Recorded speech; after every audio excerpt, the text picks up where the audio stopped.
अस्सलाम वालेकुम नाज़रीन, मां आहियां सैयद मुनव्वर आलम। तव्हां ॾिसी रहिया आहियो point of order. Point of order में अॼु असां सियासी मैदान न पर खेल जा मैदान डिस्कस कंदासीं। स्टार्टिंग में सियासत जा मैदान तव्हां तक़रीबन रोज़ ॿुधंदा आहियो ऐं तक़रीबन हर वीक असां सियासत जे मैदाननि में छा थो थिए उहो तव्हांखे अपडेट कंदा आहियूं, पर घटि खेल जे मैदाननि में छा थी रहियो आहे, छो त हुकूमत जी तवजो घटि आहे त असांजी बि इहा कोताही आहे त असांजी तवजो बि उते घटि आहे। पर खेल जा मैदान जंहिं मुल्क जा आबाद हूंदा आहिनि उन्हनि जा हॉस्पिटल वीरान हूंदा आहिनि, हेल्दी एक्टिविटियूं या तरक़ी तेज़ थींदी आहे, छो त माण्हुनि जो ज़हन हलंदो आहे स्पोर्ट्स में। खेल में ज़ाहिरी ॻाल्हि आहे टेक्निक जो इस्तेमालु थींदो आहे, त तव्हांजी सिर्फ़ु ताक़त न खपे, उन में तव्हांजी टेक्निक बि खपे। त हिन जे लाइ जेको ज़हनी ऐं जिस्मानी वर्ज़िश आहे उहो तव्हांखे खेल जे मैदान में बि मिलंदी आहे। सियासत पंहिंजी जाइ ते, मईशत पंहिंजी जाइ ते, उहो ज़रूरु डिस्कस कंदासीं। पर हिकिड़ो वॾो event again Pakistan super league, हिकिड़ो वॾो इवेंट आहे क्रिकेट जो। जेको पाकिस्तान सुपर लीग शुरू थी हुई हू हाणे 8 साल जी थी वई आहे। हाणे 8वीं सुपर लीग पाकिस्तान में थींदी ऐं हिन में तक़रीबन जेका मुख़्तलिफ़ ममालिक जा प्लेयर्स मुख़्तलिफ़ टीमुनि में नज़र बि ईंदा। पाकिस्तान जा लोकल प्लेयर तव्हांखे नज़र ईंदा, पाकिस्तान जा डोमेस्टिक प्लेयर्स तव्हांखे नज़र ईंदा, पाकिस्तान फर्स्ट क्लास जा प्लेयर तव्हांखे नज़र ईंदा ऐं पाकिस्तानी बैनुल अक़वामी इंटरनेशनल पाकिस्तान जी जेका टीम आहे उन जा प्लेयर तव्हांखे नज़र ईंदा। शुरू कयूं था PSL जे हवाले सां। त PSL जो रंगारंग इवेंट कॾहिं शुरू थींदो, छा उन में केतिरी टीमूं आहिनि, छा ऐं इहो एंटरटेनमेंट केसि ताईं हलंदी, शुरू कयूंसि था। पाकिस्तान सुपर लीग जा मुक़ाबला 13 फरवरी खां मुल्तान में शुरू थींदा। ओपनिंग जेको सेरेमनी आहे, जेको ओपनिंग थींदी मुल्तान में थींदी, जंहिंमें मुख़्तलिफ़ गुलकार पंहिंजे फ़न जो मुज़ाहिरो कंदा। PSL जी पहिरीं मैच दिफ़ाई चैंपियन लाहौर कलंदर ऐं मुल्तान सुल्तान जे विच में थींदी। PSL जो पहिरियों मरहलो कराची ऐं मुल्तान में खेॾियो वेंदो, ॿियो मरहले में रावलपिंडी ऐं लाहौर में मुक़ाबला थींदा। PSL जे 8वीं एडिशन जो फाइनल 19 मार्च ते लाहौर में खेॾियो वेंदो। टूर्नामेंट में हिन साल बि 6 टीमूं विच में मुक़ाबला थींदा। हर टीम ट्रॉफ़ी खटण लाइ पुरजोश आहे। लाहौर में पाकिस्तान सुपर लीग जी 8वीं एडिशनल जी ट्रॉफ़ी जी रुनुमाई थी, हिकिड़ी रंगारंग तक़रीब थी शालीमार बाग में ऐं PSL जा स्टार ट्रॉफ़ी 24 कैरेट सोन जी ठहियलु आहे। तारीख़ी शालीमार बाग में ट्रॉफ़ी जी रुनुमाई कई वई। PCB मैनेजमेंट कमेटी जे चेयरमैन नजम सेठी ट्रॉफ़ी जी रुनुमाई कई।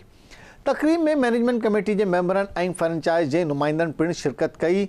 इंग्लिश क्रिकेटर जेसी रोए पाकिस्तान सुपर लीग लाइ पुरजोश आहे। उम्मीद आहे त कोयटा ग्लैडिएटर जो साल आहे ऐं असां ट्रॉफ़ी खटंदासीं। जैसन रोए जो इहो चवणु आहे।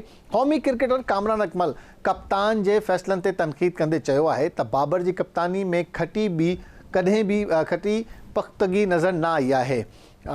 किथे यानी पुख़्तगी नज़र न आई आहे। बाबर आज़म ही हलंदो रहंदो आहे। खेल जे मैदान में बि जुमिलेबाज़ी ज़रूरु थींदी आहे, पर एतिरी सियासत न हूंदी आहे, खेल घणो हूंदो आहे। त हीअ असांजो ओवरऑल सिनेरियो आहे PSL जे हवाले सां। ऐं लाइव मैच ॾेखारिया वेंदा TV स्क्रीन ते 34 ॾींहं तव्हां इहो एंटरटेनमेंट ॾिसी सघो था। ऐं असांजा सीनियर एंकर पर्सन ऐं सहाफ़ी तजिया निगार KTN जा मुजाहिद सोलंगी असांखे जॉइन कयो आहे। मुजाहिद साहब अस्सलाम वालेकुम। वालेकुम सलाम मुनव्वर भाउ, थैंक यू सर। मुजाहिद साहब, इहो जेको हाणे PSL आहे थोरो अपडेट कजो, केतिरी टीमूं आहिनि, कहिड़े कहिड़े नालनि ते आहिनि ऐं कहिड़ा कहिड़ा प्लेयर्स अचनि था? सभ खां पहिरियों त असांजे नाज़रीन खे ख़बर हुजे त पाकिस्तान सुपर लीग जो ही 8हों एडिशन आहे, जंहिंजी इब्तिदाई मैच जीअं तव्हां ॿुधायो मुल्तान में थियण वञे थी। दिफ़ाई चैंपियन लाहौर कलंदर ऐं मुल्तान सुल्तान जी टीमुनि विच में ऐं मजमूई तौर ते हिन में 6 फ्रेंचाइज़ जी टीमूं आहिनि जेके उहे पार्टिसिपेट कर रहियूं आहिनि। सभ खां पहिरियों असां लाहौर कलंदर जो नालो खणूं, हुन खां पोइ कराची किंग्स आहे, पेशावर ज़ल्मे जी टीम आहे, कोयटा ग्लैडिएटर आहे, इस्लामाबाद यूनाइटेड आहे ऐं हुन सां गॾु मुल्तान सुल्तान जी टीम जेकी आहे कंहिं विच में पार्टिसिपेट करे थी। त हीउ ब्रांड बणिजी चुको आहे पाकिस्तान क्रिकेट बोर्ड जो पाकिस्तान सुपर लीग। ऐं हिन में मजमूई तौर ते 34 मैचिस जेके आहिनि से उहे खेॾिया वेंदा ऐं उहे 4 मुख़्तलिफ़ वेन्यूज़ जेके आहिनि से पाकिस्तान क्रिकेट बोर्ड पारां जेके आहिनि से तय कया विया आहिनि। सभ खां पहिरियों 11 मैचिस जेके आहिनि से उहे रावलपिंडी क्रिकेट स्टेडियम में खेॾिया वेंदा ऐं हिन भेरे 9 मैचिस लाहौर में आहिनि। 9 मैचिस ई कराची में जॾहिं त मुल्तान सुल्तान जी टीम जो जेको होम ग्राउंड आहे मुल्तान जिते ओपनिंग सेरेमनी थियण वञे पई उनखे बि 5 मैचिस ॾिना विया आहिनि। त Pakistan super league Pakistan cricket board जो ब्रांड आहे ऐं हिन वक़्तु हिन में लॻभॻि 36 जेके आहिनि से फॉरेन जा रांदीगर जेके आहिनि से उहे बि हिन मेगा इवेंट में शिरकत कंदा। जी अच्छा, ही त मुजाहिद ओवरऑल इहा सिचुएशन थी वई। तव्हां कीअं था ॾिसो त ही जेका असांजा खेल जा मैदान आहिनि कहिड़े कहिड़े मुल्कनि जा रांदीगर हिन में पार्टिसिपेट कनि था ऐं इहो जेको सिक्योरिटी जे हवाले सां थोरो ॿुधाइजो।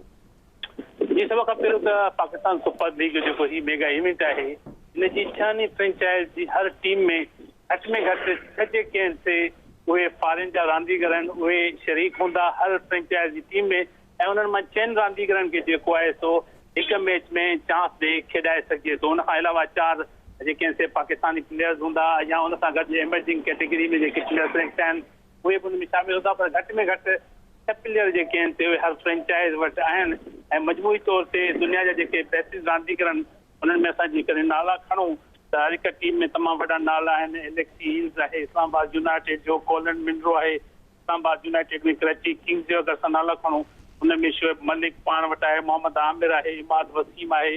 उन सां गॾु अगरि फॉरेनर प्लेयर्स में इमरान ताहिर आहे। उनखां पोइ कोयटा ग्लेडिएटर जी टीम जी ॻाल्हि कयूं त उनजी जेको आहे सो अफ़गानिस्तान जो स्टार लेग स्पिनर आहे राशिद खान उहो आहे।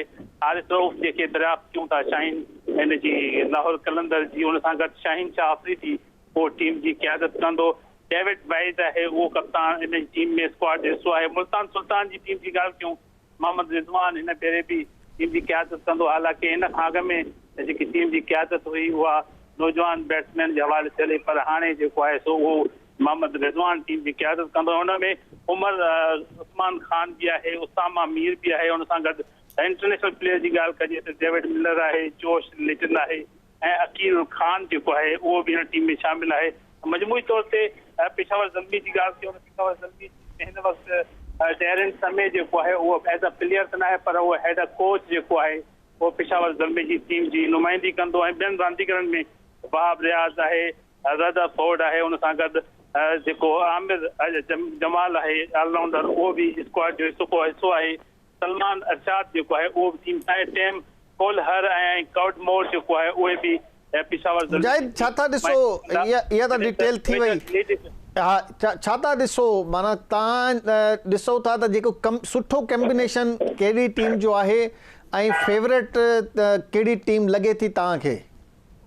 ॾिसो फेवरेट जे हवाले सां त असां सभ खां पहिरियों त मुनवर भाई जी ॻाल्हि कंदा आहियूं त भई होम कंडीशन्स जेके आहिनि से उहे टीमुनि खे सूट कंदियूं आहिनि। पर हिन भेरे बदकिस्मती सां ऑस्ट्रेलिया, इंग्लैंड ऐं न्यूज़ीलैंड टीम पाकिस्तान खे होम ग्राउंड ऐं होम क्राउड ते शिकस्त ॾेई वई। पाकिस्तान सुपर लीग जी अगरि असां ॻाल्हि कजे त पिंडी क्रिकेट स्टेडियम खे असां चऊं इस्लामाबाद यूनाइटेड जो जेको आहे होम ग्राउंड आहे।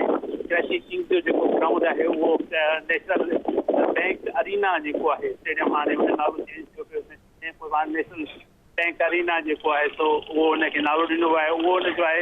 हुन सां गॾु मुल्तान सुल्तान जो जेको होम ग्राउंड आहे उहो मुल्तान जो आहे। त होम ग्राउंड ऐं होम कंडीशन्स त बिल्कुलु बि असांखे किथे बि नज़र नथियूं अचनि। पर हा, टास खां पोइ हिकिड़ो फ़ाइदो आहे त मैचिस मोस्टली जेके आहिनि उहे नाइट में थियनि थियूं ऐं टास गॾु जेको बैटिंग कंदो उहो एडवांटेज वठंदो।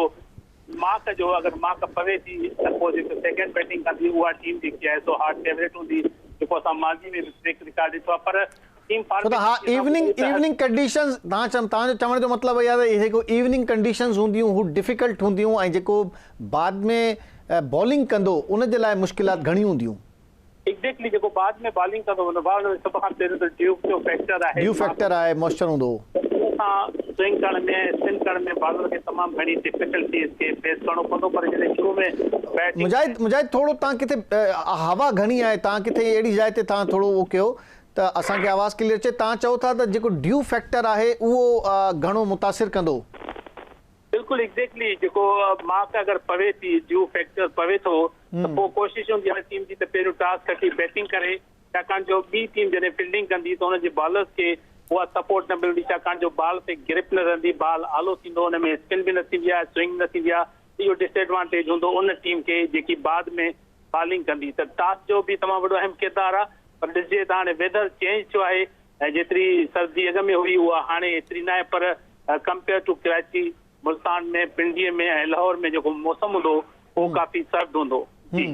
त ही जेको पब्लिक जो छा रिस्पॉन्स आहे ऐं ही जेको अनाउंस थियो आहे उन खां पोइ पब्लिक रिस्पॉन्स छा आहे ऐं पिचिस असांजो हिकिड़ो इम्पोर्टेंट फैक्टर पाकिस्तान में रहियो आहे ऐं हिन खे जॾहिं हाणे रीसेंट जेका सीरीज़ हुई इंग्लैंड सां उन में बि वॾी तनक़ीद जो निशानो ठाहियो वियो, ख़ासि तौर ते जेका टेस्ट पिचिस हुयूं, बैटिंग पिचिस, त तव्हां सम्झो था डेड पिचिस आहिनि या कुझु जान हूंदी? बिल्कुलु, अगरि असां सीरीज़ जी ॻाल्हि कयूं, इंग्लैंड जी ॻाल्हि कयूं, न्यूज़ीलैंड जी ॻाल्हि कयूं या ऑस्ट्रेलिया जी सीरीज़ जी ॻाल्हि कयूं त टोटल तनक़ीद थी आहे पिंडी जी विकेट ते, तॾहिं मेरिट पॉइंट बि ॾिना, पोइ बाद में ICC उहे ख़तमु बि कया। जेको विकेट जो म्यार हूंदो आहे उहो ज़ाहिरी ॻाल्हि आहे होम टीम खे एडवांटेज हूंदो आहे, तो पंहिंजी स्ट्रेंथ खे ॾिसी करे बैटिंग करे, बॉलिंग करे या उनखे जेको बि स्ट्रेंथ वारो व्यू हूंदो उन तहत विकेट ठाहींदा आहिनि। पर असांखे हिननि सीरीज़ में किथे बि विकेट जो जेको बिहेव हो उहो आउटस्टैंडिंग नज़र न आयो, न ई सपोर्टिंग नज़र आयो, जंहिंजे करे शदीद तनक़ीद खे मुंहुं ॾियणो पियो पाकिस्तान क्रिकेट बोर्ड खे सॼी दुनिया में। पर ही फॉर्मेट आहे 20 ओवरनि जो ऐं 20 ओवरनि जी क्रिकेट आहे, उहा नंढे फॉर्मेट जी क्रिकेट आहे, त हिते विकेट एतिरो मैटर न कंदी, छाकाणि जो विकेट इन क्रिकेट में ठाही बैटिंग विकेट वेंदी आहे बॉलरनि जे लाइ या शामत हूंदी आहे। अगरि इन कंडीशन में बॉलर सुठी बॉलिंग करे, पब्लिक जो रिस्पॉन्स छा आहे? पब्लिक रिस्पॉन्स छा आहे? तव्हां सम्झो त क्राउड ईंदो ॾिसण जे लाइ मैचिस ऐं घणो इन्वॉल्वमेंट आहे? जी बिल्कुलु, अगरि तव्हां क्राउड जी ॻाल्हि कयो त क्राउड असां हर PSL में जेको ॾिठो आहे पैक स्टेडियम हूंदा आहिनि। हिन वक़्तु मुल्तान सुल्तान जा जेके इंक्लोजर आहिनि उहे मुकमल तौर ते बुक थी चुका आहिनि, टिकट जेके आहिनि से सोल्ड आउट थी चुकियूं आहिनि। उनखां पोइ 14 तारीख़ ते कराची में बि पिशावर ज़ल्मी जी मैच आहे कोयटा सां कराची किंग सां, त कोई कराची जेको अवाम आहे ज़ाहिरी ॻाल्हि आहे पंहिंजी टीम खे तमामु घणी सपोर्ट कंदो आहे। त मजमूई तौर ते PSL में छाकाणि जो हिकिड़ो शॉर्ट वर्जन जी गेम हूंदी आहे ऐं माण्हुनि जो जेको आहे सो एंटरटेनिंग क्रिकेट जी आहे, एंटरटेन थियण लाइ उहे ईंदा आहिनि। ऐं जेको हिकिड़ो जेको ज़ाहिरी ॻाल्हि आहे असांजो हिकिड़ो इंट्रस्ट बि आहे, पर सिंध में माण्हू चाहिनि था त सिंध जा रांदीगर हुजनि क्रिकेट में ख़ासि तौर ते, त कहिड़ा कहिड़ा रांदीगर तव्हां ॾिसो था त आहिनि जेका पार्टिसिपेट कनि था सिंध खां? जी बिल्कुलु, अगरि तव्हां ॻाल्हि कयो ओवरऑल सिंध जी, त सिंध जी हिन दफ़े बदकिस्मती आहे त ज़ाहिद महमूद भट्टी जेको आहे जेको लास्ट टाइम इस्लामाबाद यूनाइटेड खे हुन रिप्रेज़ेंट कयो हुओ, उनखे कंहिं बि फ्रेंचाइज़ जेको आहे न खयो आहे। पर उन सां गॾु शाहनवाज़ दहाणी जेको आहे उहो कंटिन्यू टियों भेरो मुल्तान सुल्तान खे रिप्रेज़ेंट करे पियो। ऐं 3 साल अॻ में आमिर अली तइमी दादू जो जेके पिशावर ज़ल्मी जी टीम खयों, लेफ्ट आर्म लेग स्पिनर हुयो, पर उनखां पोइ उनखे बि कंसीडर न कयो वियो। त इहो हिकिड़ो लैकिंग प्लेस आहे जिते तमामु घणी कमु करण जी ज़रूरत आहे। पर इहो जवाबदीदी इख्तियार आहे फ्रेंचाइज़ जो त हू कंहिं बि टीम खे हायर कनि ऐं कंहिं बि प्लेयर खे पंहिंजी टीम में रखनि, त सॼो जेको एडवांटेज हूंदो आहे पाकिस्तान क्रिकेट बोर्ड पारां उहो फ्रेंचाइज़ हूंदो आहे, छाकाणि जो ही पाकिस्तान क्रिकेट बोर्ड जे अम्ब्रेला हेठि टूर्नामेंट थिए थी, पर राइट जेके हूंदा आहिनि टीम सिलेक्शन में प्लेयर जा उहे फ्रेंचाइज़ खे हूंदा आहिनि। हिकिड़ो स्पिनर आयो हुन जेको टेस्ट में बि हुन तालुक बि हुयो, त हू उनखे न खयूं जेको ऑफ स्पिनर हुयो? ज़ाहिद महमूद भट्टी जी ॻाल्हि कयो था? जी ज़ाहिद महमूद, सॉरी, हाँ ज़ाहिद महमूद जी 12 विकेटूं वरितियूं हुयूं, उनखे पोइ रिप्लेस कयो इब्रार अहमद। इब्रार बि शानदार स्पिनर आहे, पर जंहिं नमूने जो हुन बॉलिंग कई हुई अगेंस्ट इंग्लैंड, हुन 12 विकेटूं वरितियूं शुरूअ जी पिंडी ऐं मुल्तान टेस्ट मैच में, पर उनखां पोइ हुनखे ॿाहिरि कयो वियो।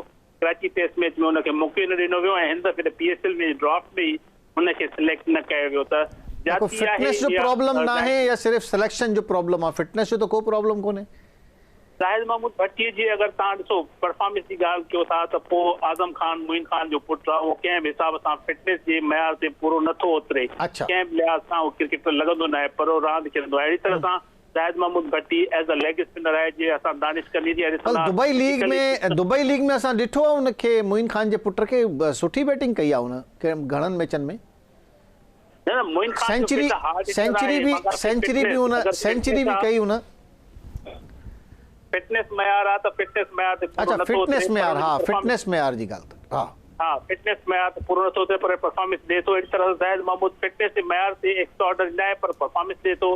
कि माज़ी में असां दानिश कनीरिया खे ॾिठो, दानिश कनीरिया फिटनेस जे मयार ते पूरो न हूंदो, पर 250 खां वधीक टेस्ट विकेट्स हूंदियूं, तमामु बहितरीन लेग स्पिनर हुयो। त क्राइटेरिया सिलेक्शन कमेटी वटि पंहिंजी आहे। जीअं हाणे सिलेक्शन कमेटी पहिरियों चीफ सिलेक्टर शाहिद खान आफ़रीदी थियो, हुन चयो मां तेज़ तरीन पिचूं ठाहींदुमि। हालांकि आयो ई रुगो 3 महीननि लाइ हो, जंहिंमें सीरीज़ हिकिड़ी हुई पर न्यूज़ीलैंड। ही ज़ारी ॻाल्हि आहे, हर माण्हू हर फ्रेंचाइज़ आज़ादु आहे, त असां हिनखे को डिस्क्रिमिनेशन त नथा चई सघूं, ख़ुदा न ख़ासिता अहिड़ी त ॻाल्हि न आहे। बिल्कुलु, मां हिन ॻाल्हि सां न कंदुमि त डिस्क्रिमिनेशन आहे हुननि खे, छो जो हर फ्रेंचाइज़ जी कोशिशि हूंदी त हिन मेगा इवेंट में उहा चैंपियन थिए ऐं उन्हनि जी जेकी ट्रॉफी आहे उहा उन्हनि जे शोल्डर्स ते हुजे। त जहिड़ी तरह सां लाहौर कलंदर कमु करे पई यंगस्टर्स ते, अहिड़ो ई कमु ॿियनि फ्रेंचाइज़ खे बि करणु खपे, जेको बदकिस्मती सां नथो थिए। सवाइ लाहौर कलंदर जी टीम जंहिं कटपाट जी अकेडमी आहे ऐं नौजवान रांदीगरनि खे ऑस्ट्रेलिया ताईं मोकिलनि था, त जीअं हुन पंहिंजी पब्लिक जे लाइ तव्हां छा चवंदो, कीअं टिकट बुक कराइनि? ज़ारी ॻाल्हि आहे, ॻोठ जा माण्हू बि कोशिशि कंदा आहिनि त भई को अहिड़ो मैच, त कराची में छा शेड्यूल आहे ऐं उनजी टिकट कीअं अवेलेबल आहिनि, उहो थोरो शेड्यूल आराम सां ॿुधाइजो त माण्हू ॿुधनि त भई हिन डेट ते मैच आहे ऐं तव्हां टिकट बुक कराए सघो था। कुझु आहे तव्हां वटि डिटेल या? बिल्कुलु, शेड्यूल इहो ई आहे त पाकिस्तान क्रिकेट बोर्ड पहिरियों त टिकट्स जेके आहिनि से पाण सेल कंदी हुई, पर हाणे उन्हनि उहे राइट्स ॾेई छॾिया आहिनि हिकिड़ी प्राइवेट कंपनी खे, जेकी वेबसाइट आहे bookme.com ते तव्हां वेंदो, समूरनि मैचिस जी तव्हांखे बुकिंग उतां ई मिलंदी, उतां ई टिकट्स मिलंदियूं। बाक़ी ॿियो हिकिड़ो हूंदो आहे त जीअं हाणे चेयरमैन बॉक्स आहे, चेयरमैन बॉक्स जी पंहिंजी हिकिड़ी क्राइटेरिया आहे, त उहो मंज़ूर नज़र माण्हुनि खे या मंज़ूर नज़र ऑफिसर्स खे पंहिंजी कोटा मां जेके आहिनि से टिकट ॾींदा आहिनि। त इहे 2 ऑप्शन आहिनि माण्हुनि खे क्रिकेट ॾिसण जा, त bookme.com ते वञनि वेबसाइट ते, उतां टिकट बुक कनि, या एतिरो वॾो सोर्स हुजनि जो हाई लेवल ते वञी असांखे त मुश्किल न थींदी, तव्हां जहिड़ा दोस्त असांजा आहिनि। न बिल्कुलु बिल्कुलु, हिन में कोई शक न आहे। मां पंहिंजी कैपेसिटी में जेतिरो थी सघियो आहे दोस्तनि जे कमु आयो आहियां, उहो शायदि हूंदा, पर पंहिंजी कैपेसिटी बि महदूद हूंदी आहे, छो जो पाण बि ज़ाहिरी ॻाल्हि आहे। थैंक यू मुजाहिद, असां सम्झी सघूं था। बिल्कुलु, थैंक यू वेरी मच मुजाहिद, डिटेल सां ॿुधायो आहे त PSL जो इवेंट कीअं शानदार हूंदो ऐं तव्हां ॾिसी सघो था। bookme.com ते वञी तव्हां पंहिंजा टिकट बुक कराए सघो था, ॾिसी सघो था। कराची में बि मैचिस थींदा ऐं फाइनल लाहौर में थींदो, तव्हां ॾिसी सघो था। शेड्यूल उते पियो आहे, जेको तव्हांजी वस में आहे, खीसे में केतिरा पैसा आहिनि, उन हिसाब सां तव्हां बुक कराए सघो था। PSL जो इवेंट आहे ऐं ज़रूरु इनखे 34 डेज़ हलंदो। इंतहाई शानदार पाकिस्तान जे लाइ स्पोर्ट्स खेल जा मैदान आबाद थींदा। हिते असांजो सेगमेंट असांजो पूरो थियो। मईशत जे हवाले सां, मईशत छा थी चए, IMF सां छा डील थी रही आहे, IMF ऐं हुकूमत में मुज़ाकरात कामयाब थींदा या न थींदा ऐं छा उनजो फ़ाइदो थींदो, इन ते नेक्स्ट सेगमेंट में बहस कंदासीं आफ्टर अ शॉर्ट ब्रेक। हिकु शॉर्ट ब्रेक खां पोइ मईशत छा थी चए।